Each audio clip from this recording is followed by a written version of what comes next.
Hi, you're here with me today. We're going to be reviewing the 790FX by MSI. We're going to take a look at the board right now. Right now I have it on a platform right now because I bought a case. I didn't like it. It was a Zalman 1000, I think GS Professional. I didn't realize it was a full tower case. Which the case is a pretty good case, but I'm not going that crazy with a whole lot of graphics card and having all that stuff in there. So that was pretty too big for wherever I want my computer to be. So I'm looking at maybe the Antec 900. The 1200s is a 900, but the interior is black. It's a little different from the original one. Anyway, let's go ahead and look at the board right now. Here you can see that I'm on, this is my Light-On 24X drive. That's my Western Digital 80 gig. I'm using that right now because I borrowed my Caviar Black 500 Western Digital, and it's at work. I have it in a RAID setup at work, so when I'm done and ready to build my computer, I put it back on my system.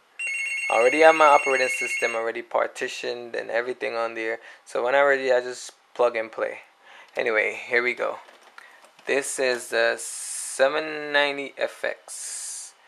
There you can see the power LED, the reset button, the clear CMOS, the green power, which is on right now, and this button here is for overdrive. Each time I turn this knob while I'm in overdrive, my processor will clock will go up by 1. So right now it's at 32, so if I turn this knob, it's going to go at 3.3. Anyway, right now it's not overclocked, and it's on idle right now, and it's running at 36. That's the temperature. That's the LED that posts the temperature of your processor.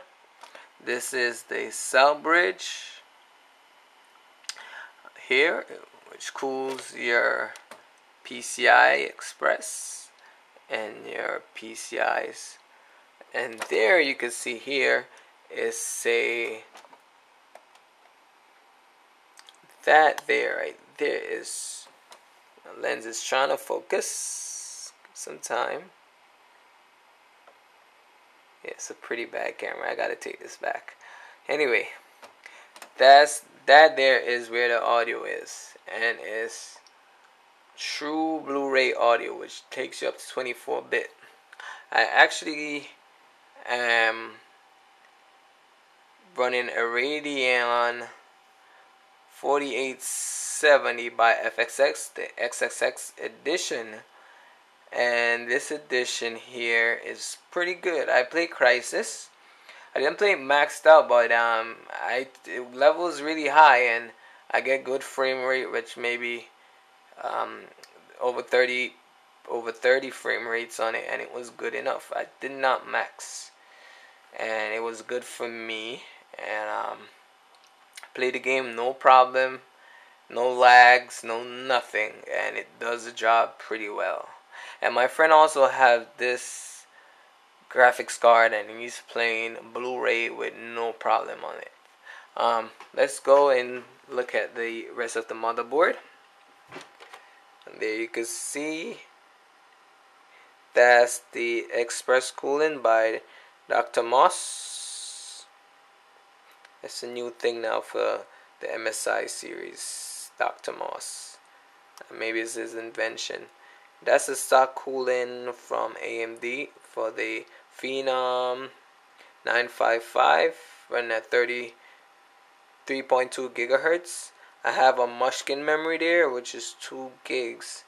It's only one state. It was 4 state, but one wasn't working properly. I was getting memory problem, and RMA should be coming maybe tomorrow, which is Monday, 22nd, I would think, 21st, one of them. Anyway,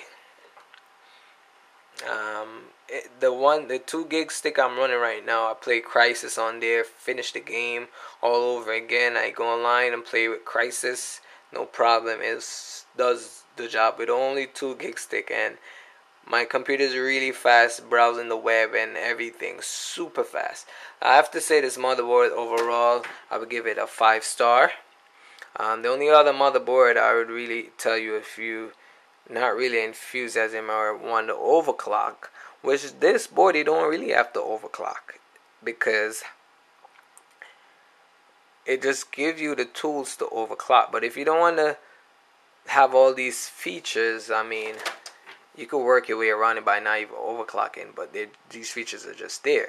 So if you think it's going to be too confusing for you, you could go ahead along with the Asus Deluxe, or which is the AM3 one, or you could go also with the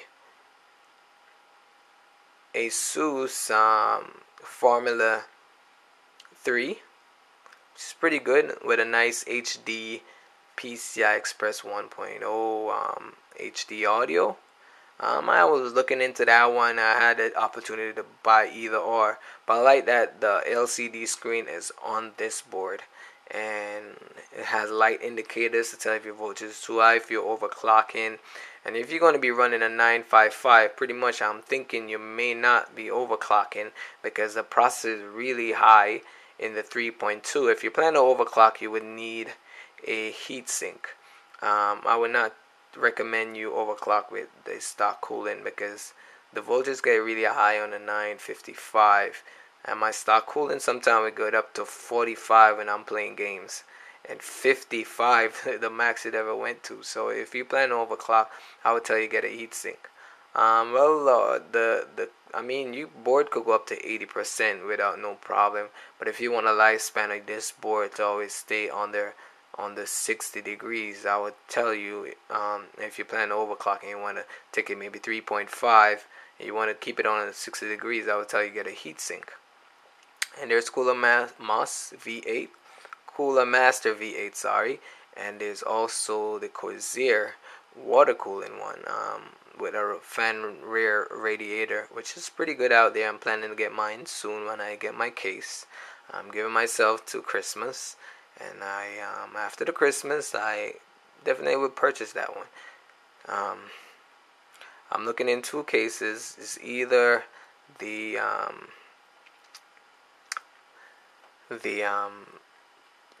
core, what they call that one now? It's called a Cosmos Pure Black Edition, which is hot, or the Raven V1, either or. And there you can see my power supply is by Corsair. It's a 750 watt silver, I don't know what you call that, silver edition, I would think. Inside whatever heatsink they're using, it was silver and not bronze, which this one is a slide edition, but it does the job pretty well, because it give you 4 8-pins, but for your PCI Express. But all you have to do is just take off it's optional, you could take off the extra 2. Maybe in the future ATI will be making 8 pins graphics card, so I mean it comes in handy, and I would not try to trade in. I had the Thermaltake, which was good for Crossfire, but it was a little bit too heavier, and I mean it does the job, but it's easy to get scratched, and it got scratched and I didn't like it, so I sold it. I'm pretty much, I don't know, there's something wrong with me. Anyway, the Corsair is pretty nice, 750 watt, with a HD Radeon, which is pretty good. Plays Blu-ray. Play Crisis really nice, no lags, no nothing. Online, it's pretty good. But online play, I would really recommend a NVIDIA card. Pretty much, I don't know, because sometimes I see a little light in there. I don't know if it's the server or what, or the graphics card, but when I play this game with my graphics card, none of that I will see. We'll play normal, no problem, no glare, no glitch, no nothing. It runs smooth. As you can see, the pulse LEDs saying in idle right now is 36. I have it here. I will turn this overdrive off because I'm not using it. Leave my power save in there, on. My clear CMOS button is right there for if I ever overclock and have a problem, or I just need to clear my and reset my BIOS. By pressing that button for about less than a second, it would clear your CMOS. Right now I'm running 2 gigs of DDR3 1600 by Mushkin, and this board is really running fine. The quality is superb, no problem here. If you are looking to buy another brand, if you're not okay with MSI, I would tell you, man, you're making a bad mistake. Take this board. Take my word for it. This board is a kick-ass product. Thank you.